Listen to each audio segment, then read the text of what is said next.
The back can go back way further than I need. I just got this Ventuvibe chair in, really comfortable. First thoughts, it is well padded. It's definitely firm. It moves exactly the way I want it. It's ergonomic. On the armrests, those can move up and down. They can also move sideways and forward and backwards. There's not a way to lock that. So I've noticed that like I might knock into it and it moves a little bit. Not actually a very big deal. And I love the fact that I can raise them and lower them. Right here on the side, this is for the lumbar part. That's going to make that back area get more firm as you turn it.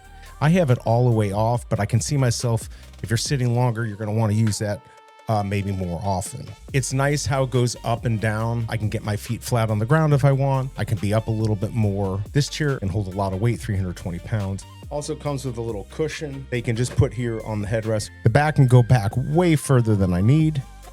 Now I do more streaming where I'm sitting down 2 to 3 hours. I've done up to 8.5 hours. I love the color. It looks good. The stitching's really nice. Out of all the chairs I've ever put together, this is super easy in my opinion. It's not necessarily super fast, but it's super easy. Everything you need, you got all the tools in there. Very easy to adjust to just make it comfortable for you. And for me, that's big. So if you like something that's a little bit more firm but comfortable, check out the Ventuvibe.